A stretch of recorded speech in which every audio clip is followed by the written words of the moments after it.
Hello students, ये हमारा magnetic effect of current का 5वां लेक्चर है और ये आखिरी लेक्चर है मैग्नेटिक इफेक्ट ऑफ करंट का। इसके बाद से हम फिर force on a moving charge due to magnetic field वाला टॉपिक स्टार्ट करेंगे। आप देखोगे तो अगर आप H C Verma book follow कर रहे हो तो ये दोनों अलग चैप्टर्स हैं। तो आज मेरा magnetic effect of current chapter ख़त्म हो जाएगा। With in few lectures, after few lectures I will start the magnetic force on a moving charge topic. ठीक है, with that I'll start my lecture. Let's first make the necessary arrangements. So let us start the lecture.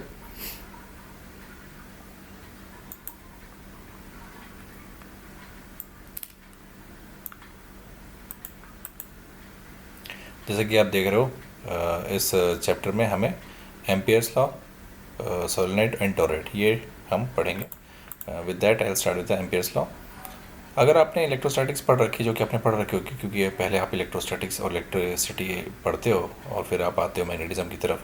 तो जैसे कि electrostatics में आप देखो क्या होता है, वहाँ पे आपके कूलम्स लॉ होता है और उसी के थ्रू आप इलेक्ट्रिक फील्ड कैलकुलेट करते हो। वैसे यहाँ पे बायोट-सैवर्ट लॉ है, हालांकि थोड़ा सटल डिफरेंस है। I am not getting to details of things, but Biot Savart law और कूलम्स लॉ सिमिलर है। उसी तरह से गॉस लॉ और एम्पियर्स लॉ सिमिलर है। आप अगर देखो समझो कि गॉस लॉ का एप्लीकेशन क्या था इलेक्ट्रोस्टैटिक्स में, तो क्या था वो ये था कि अगर आपको सिमेट्रिकल सरफेस दे दें, सिमेट्रिकल डिस्ट्रीब्यूशन दे दें चार्जेस का, तो उसके कारण अगर आपसे बोले कि इलेक्ट्रिक फील्ड कैलकुलेट करो तो आप फिर प्रेफर करोगे कि गॉस लॉ के थ्रू करें। सिमिलरली एम्पियर्स लॉ तब बेनिफिशियल है जब आपको एक सिमेट्रिकल करंट कैरिंग अरेंजमेंट में आपको मैग्नेटिक फील्ड कैलकुलेट करनी होगी, तो आपको एम्पियर्स लॉ यूज़फुल है। That I will go ahead. तो सबसे पहला सवाल है वाई एम्पियर्स लॉ। तो उसका जवाब है कि it is another method to calculate the magnetic field due to a given current distribution. Then let us define this. What is Ampere's law? So it says that line integral of the magnetic field B around any closed curve is equal to mu naught times the net current I threading through the area enclosed by the curve. देखिए मुझे समझ में आता है, ये language समझ के आपको उतना समझ नहीं आया होगा। मैं भी आके इसके आगे मैथ्स और इसका क्वालिटेटिव एनालिसिस है, मैं आपसे क्वान्टिटेटिव डिस्कशन करूँगा इसका थोड़ी देर में। पर before going ahead I will try to explain. यहाँ पे देखिए, ध्यान दीजिए, ये लाइन इंटीग्रल है और जब आप गॉस लॉ पढ़ रहे थे तो वहाँ पे सरफेस इंटीग्रल था। इसका फ़र्क आप समझिएगा। जब आप गॉस लॉ करते थे तो आपको जो लेना था, जब आप सरफेस लेते थे वो पूरी सरफेस एरिया लेते थे। यहाँ पे आपको एरिया नहीं, एक लाइन लेना है। चलिए धीरे धीरे आपको और बेहतर समझ में आएगा, गिव सम टाइम। तो देखिए, जैसे कि मान लीजिए एक अरेंजमेंट है। जैसे मान लीजिए मेरी स्क्रीन जो है, ये लैपटॉप की स्क्रीन, इसमें से मान लीजिए वायर्स जा रहे हैं, 5 वायर है ना, जिसमें कि 5 करंट जा रहे हैं, I1, I2, I3, I4, I5।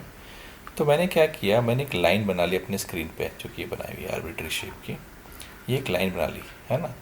तो अब एम्पियर्स लॉ क्या बोलता है कि लाइन इंटीग्रल, तो अगर मैं बी डॉट डी एल करता चलूँ, मान लो यहाँ पे एक पॉइंट लिया, बी की डायरेक्शन ये है मैग्नेटिक फील्ड की और D L is always along current, तो ये इधर है मान लीजिए, है ना, D L I am assume this direction. तो बी डॉट डी एल का जो इंटीग्रल है वो इक्वल टू हो जाएगा mu naught into I current enclose. तो ध्यान देने की बात यह है कि जो मैंने सरफेस कंसिडर की है, लाइन जो कंसिडर की है वो ये वाली लाइन है, ये जो मैंने लाइन बनाई ना। और हमेशा आपको एक क्लोज बनाना है ना, क्लोज्ड सरफेस लेना है। तो ये लाइन से मैंने बना दी है। तो जब मैं लिखूँगा इसको तो मेरा ये स्टेटमेंट है एम्पियर्स लॉ का कि इंटीग्रल, लाइन इंटीग्रल, गोल दिखाता है कि क्लोज होना चाहिए, जो भी आप चूज़ कर रहे हो वो क्लोज होना चाहिए। तो line integral of P dot D L is mu naught into sigma I. Sigma I मतलब आपको सारे करंट जोड़ने हैं। ध्यान देने की बात यह है कि मैंने इस जो सम है इसमें जो ये मैंने करंट कंसिडर किए हैं, मैं बाद में डिस्कस करूँगा कि ये प्लस माइनस क्यों है। पहले ये समझिए कि मैंने इसमें I4 और I5 को बाहर नहीं रखा है, इट इज़ नॉट इंक्लूडेड, है ना। ये आप गॉस लॉ में भी करते थे। वहाँ पे क्या होता था, integral E dot D S, है ना, surface integral of E dot D S is equal to Q enclose by epsilon. तो वहाँ पे आप इनक्लोज चार्ज ही लेते थे, बाहर का चार्ज लेते थे, है ना। वैसे यहाँ पे भी आप केवल इनक्लोज करंट लोगे, बाहर के करंट नहीं लोगे। तो अगर मैंने ये वाला लूप कंसिडर किया है जो मैंने ड्राइंग में दिखाया आपको, तो I4 I5 इसके बाहर है, इसलिए उनको नहीं लिया जाएगा। अब रही बात कि यहाँ पे प्लस और माइनस कैसे लिया, तो समझिए, देखिए लेफ्ट हैंड साइड जो चीज़ लिखी हुई है, right hand side, there are two sides of this equation, left hand side and right hand side. तो दोनों साइड का जो साइन है वो सेम होना चाहिए, तभी वो करेक्ट होगा।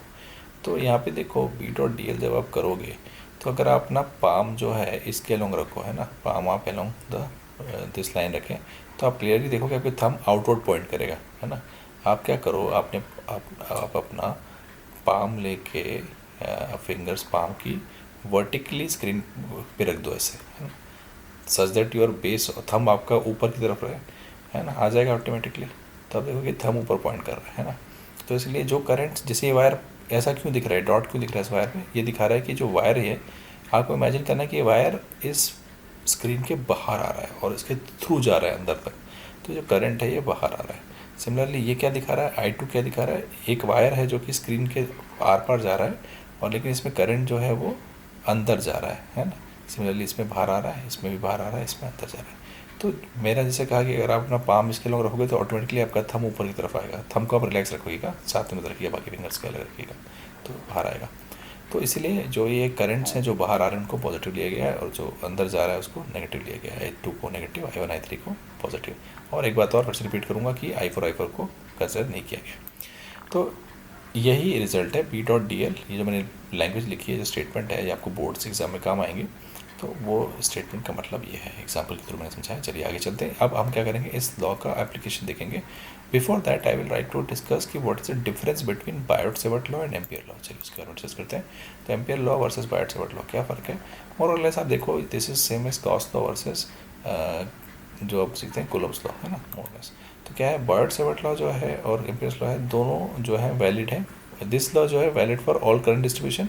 एम्पियर लॉ जो है वो प्रेफर किया जाता है अगर आपका सिमेट्रिकल डिस्ट्रीब्यूशन है। बहुत इंपॉर्टेंट पॉइंट टू नोटिस है, सिमेट्रिकल हो तो एम्पियर यूज़ कीजिए, वरना बायोट-सेवर्ट यूज़ कीजिए। दूसरी बात, बायोट-सेवर्ट जो है वो डिफरेंशियल फॉर्म में है ना, उसमें आप डी बी इक्वल टू लिखते हो μ0/4 तो डी मतलब डिफरेंशियल, और जबकि ये जो है ये इंटीग्रल फॉर्म है। यहाँ पे क्या होता है, integral B dot D L, है ना, एक फ़र्क ये हो गया। तीसरा फ़र्क ये है कि आप अगर बहुत बेसिक्स में ओरिजिन्स पे जाओगे बायोट-सेवर्ट लॉ के, तो ओरिजिन जो है वो प्योरली बेस्ड इन मैग्नेटिज्म है बायोट-सेवर्ट का। जबकि अगर आप एम्पियर्स लॉ का डेरिवेशन, अगर आप जानना चाहोगे एम्पियर्स लॉ का ओरिजिन कहाँ है, तो आप जाके पाओगे कि वो इलेक्ट्रोमैग्नेटिज्म में है। अगर आप इंटरेस्टेड हो इसका थ्योरी देखने में, तो आप इरोडोव की बुक आती है, प्रिंसिपल ऑफ इलेक्ट्रोमैग्नेटिज्म, उसके बस में जाके देख सकते हैं। आई डोंट थिंक ज़्यादा बुक्स में है, जेई या नीट की बुक्स में ज़्यादा इसके बारे में डिस्कस किया गया है। चलिए आगे चलते हैं। तो अब मैं एम्पियर्स लॉ का एप्लीकेशन दिखाऊंगा आपको। और पहला है magnetic field due to a cylindrical wire. तो हम क्या कर रहे हैं, एक सिलिंड्रिकल वायर ले रहे हैं, है ना, सॉलिड वायर है, और हम क्या चाह रहे हैं कि इससे पी पॉइंट एक जो है, इसके विसिनिटी में पी पॉइंट है वायर के, उसके अलॉन्ग उस पॉइंट पे मैग्नेटिक फील्ड क्या होगी वो निकालनी है मुझे। तो मैंने क्या किया, जैसे एम्पियर्स लॉ के स्टेप होते हैं, पहला स्टेप क्या है, हमें क्लोज लूप बनाना है। तो हमने एक क्लोज लूप बना दिया, और सिमेट्रिकल लूप क्या बनेगा, एक सिलेंडर के अराउंड अगर आप इमेजिन करो एक सिलेंड्रिकल वायर, उसके अलॉन्ग अगर क्लोज लूप बनाना है तो क्या होगा, वो एक सर्कल होगा, राइट, है ना। और है ना, अब इसमें देखिए जो है यहाँ पे सर्कल बनाया मैंने। अब हमने 3 तरह के केसेस डिस्कस किए। सॉलिड सिलेंडर है तो क्या होगा, थिन होगा तो क्या होगा, थिक होल होगा तो क्या होगा। तो अब मैं एम्पियर्स लॉ लगाऊंगा, और अभी मैं जैसे कि पॉइंट पी दे सकते हो आउटसाइड द सिलेंडर, तीनों केस में पी पॉइंट आउटसाइड है। तो हम अपना एम्पियर्स लॉ अप्लाई करेंगे, क्या है वो, बी डॉट डी एल का इंटीग्रल इक्वल टू μ0 I, है ना। तो अब एक बात समझिए कि ये जो मैंने ये रिंग बनाई है यहाँ पे, इसमें ये पॉइंट पी यहाँ है, वैसे एक पॉइंट नीचे यहाँ कहीं होगा इस रिंग पे, ऐसे हर जगह एक एक पॉइंट होगा। आप देख रहे हो हर जगह ही सिमेट्री है, माने पी का जो पॉइंट पी है यहाँ पे है, वैसे ही अगर मैं एक पॉइंट यहाँ कहीं ले लूँ, इसका नाम मैं क्यू रख दूँ, तो पी और क्यू में कोई फ़र्क नहीं है ना। तो इसीलिए मैं कह सकता हूँ कि हर पॉइंट पे, इस एक्सप्रेशन में हर पॉइंट पे जो मैग्नेटिक फील्ड है वो सेम है हर पॉइंट पे, है ना। यानी कि अगर इंटीग्रल में से बी कांस्टेंट है तो बी को बाहर निकाल सकता हूँ, है ना। मैं बी को इंटीग्रल में से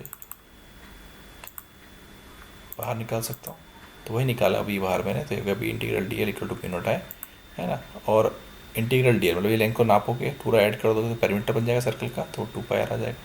तो अल्टीमेटली रिजल्ट आ जाएगा पी आउट इज़ π0I/2πr। समझ गए आप, अगर नहीं तो एक बार फिर से रिवाइंड करके इसको देखिए। चलिए आगे चलते हैं।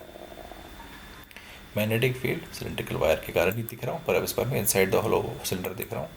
तो इनसाइड द सिलेंडर अगर मैं देखूँ, मान लो एक सिलेंडर है, इस इनसाइड द सिलेंडर देख रहा हूँ, तो इनसाइड द सिलेंडर के लिए अगेन मैं एम्पियर्स लॉ लगाऊंगा, B dot D L equal to mu naught I, है ना। अब खास बात ये देखिए, इसका मैंने क्रॉस सेक्शन यहाँ ड्रॉ किया है, तो मुझे इस केस में जो आई है, जो करंट इंक्लोज है, वो केवल अंदर का लेना पड़ेगा ना। तो समझिए कैसे निकालेंगे वो। तो मान लीजिए कि जो टोटल करंट जा रहा है वो है ये वाला आई, है ना। और अब मैं अगर इस आई को पर यूनिट एरिया निकालूंगा, तो ये per unit area current density हो जाएगी, और उस करंट डेंसिटी को मैं इस अंदर के एरिया से मल्टीप्लाई करूँगा। इस अंदर का एरिया क्या हो जाएगा, पाई स्मॉल आर स्क्वायर, और बड़ा पूरा एरिया क्या है, पाई आर स्क्वायर। तो अल्टीमेटली आपका आई डैश का जो वैल्यू है वो आ जाएगा I R square by R square, है ना। कैसा है वो, ये यूनिटरी मेथड बोलते हैं इसको, है ना। पर यूनिट इतना करंट जा रहा है तो इतने एरिया में कितना जाएगा, है ना। बस वही पुट किया मैंने, है ना, तो उसके थ्रू मेरा रिजल्ट आ गया। अब तीसरा इसी केस में मान लो कि सॉरी यहाँ पे इसको चेंज करेंगे, this is not cylindrical wire, this is infinite sheet carrying current, है ना। इसको करेक्शन है, इसको हम देखेंगे। So this we have to work out.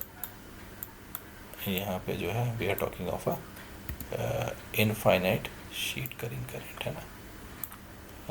इसको हम देख रहे हैं, so I am more talking about ये, ठीक है।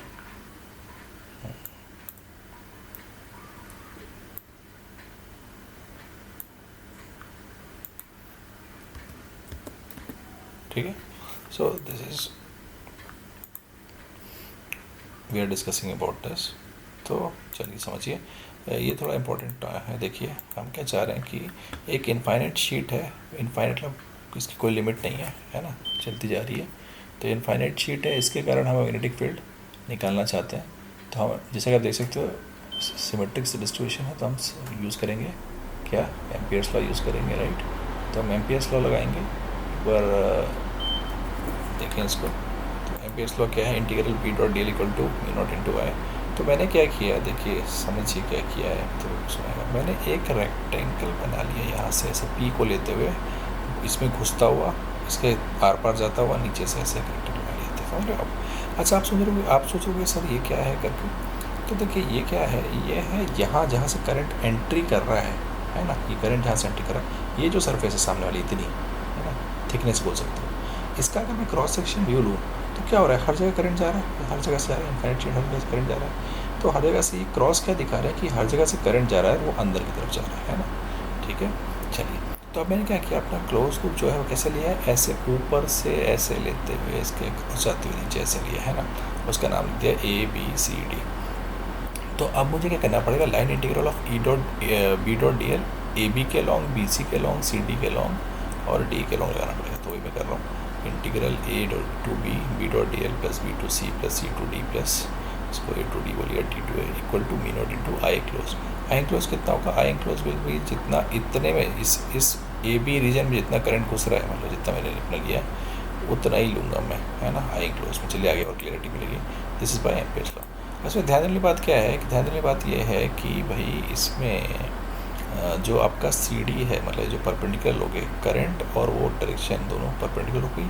सिमिलरली आप ये सॉरी बी सी, और सिमिलरली आप ए डी लोगे, उसमें भी जो करंट है वो परपेंडिकुलर है डी एल के। तो इसलिए वहाँ पे जो है बी डॉट डी एल की वैल्यू, अगर बी और डी एल के बीच में अगर 90 डिग्री है तो B dot D L zero हो जाएगा, क्योंकि B dot D L is B D L cos theta 90 zero हो जाएगा। तो ये बी डी एल जीरो है सी डी में और ए बी में भी। तो indirectly B is parallel to D L along the path A to B C D. 10 क्या होगा, अब ये दोनों सिमिलर हैं तो जोड़ के 2BL बन जाएंगे, है ना। और जैसा कि मैंने कहा करंट खाली आपको इतना लेना है, इतने लेंथ, तो लेंथ कितनी है L, है ना, लेंथ है L। और मान लो पर यूनिट लेंथ जो करंट है डेंसिटी उसको J बोल रहा हूँ, तो करंट हो गया JL। सब्स्टिट्यूट किया मैंने, लेफ्ट हैंड साइड बन गया था 2BL। ये सब आप देखिए, ये प्रोसेस पूरा देखिए यहाँ तक। तो ये 2BL बना था, कैसे आया समझिए। और राइट हैंड साइड यहाँ से करंट को मैंने पुट कर दिया, ये आ गया। एक बात ध्यान दीजिए, ये सब याद करने की ज़रूरत नहीं है, इसको समझिए। इस तरह सवाल आएगा तो आप करिए, मोस्टली ये रिजल्ट याद करने की ज़रूरत नहीं है। एम्पियर्स लॉ बहुत फटाफट लगा सके आप सॉल्व कर सकते हैं। अब बात करते हैं सोलेनॉइड की। सोलेनॉइड क्या है, solenoid is a cylindrical coil of many tightly bond turns और इंसुलेटेड वायर। अगर आप समझना चाहो तो जैसे आपने बाइक का कॉइल देखा हो या स्प्रिंग देखा हो, लगभग वैसे ही सिलिंड्रिकल कॉइल होता है। इसमें खास बात क्या होता है, मैग्नेटिक फील्ड इसके अंदर जो है वो अलॉन्ग द एक्सिस होती है ना, अलॉन्ग द एक्सिस और एक बात और मानी जाती है, अगर लॉन्ग सोलेनोइड की बात हो रही तो मैग्नेटिक फील्ड जो है यूनिफॉर्म होगी, पैरेलल टू द एक्सिस होगी, है ना, इसको सोलेनोइड होता है। अब हम रिजल्ट देखेंगे सोलेनोइड का मैग्नेटिक फील्ड का। पहली बात कर रहे हैं फिनाइट लेंथ सोलेनोइड की। फिनाइट लेंथ सोलेनोइड मतलब मान लीजिए इतने ही सोलेनोइड की लेंथ है, जितनी आपकी स्क्रीन पर देखिए इतने ही लेंथ है। तो इसमें हम जैसे कि आपको ध्यान हो magnetic field due to straight wire, जब मैंने आई थिंक सेकंड लेक्चर में डिस्कस किया था, बायोट-सावर्ट लॉ से डिराइव किया था, वही डेरिवेशन एक्जैक्टली यहाँ पे होगा। तो let N be the number of turns, total number of turns, L is the length of solenoid. तो मैंने एन स्मॉल एन डिफाइन किया which is N by L, D भी निकाला, है ना। और ये रिजल्ट मैंने कौन सा यूज़ किया, दिस है result I have use for ring on its axis, और उसमें सब वैल्यूज पुट की। अल्टीमेटली ये डेरिवेशन अगर आपको आ रहा है, अच्छी बात है, if you can follow through, otherwise you can just immediately go for the result. आपको ध्यान हो ये result this same as the result for a linear wire, है ना, जो हम लेक्चर 2 में ऑलरेडी डिस्कस कर चुके हैं, इसलिए मैं इसको और डिटेल में जा रहा हूँ कि लेक्चर 2 में डिस्कस कर चुके हैं। तो अब ये रिजल्ट याद रखिएगा, है ना, ये किसके लिए, फिनाइट लेंथ सोलेनोइड की।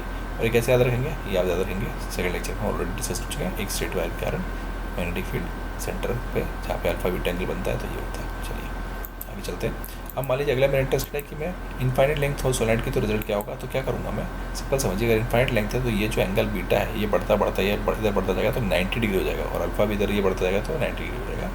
तो अल्फा बीटा की जगह 90 रखोगे तो ये sine alpha sign 90 plus sign 90 2 times हो जाएगा, 2 कट जाएगा, आपका रिजल्ट आ जाएगा ये equal to mu naught N, है ना।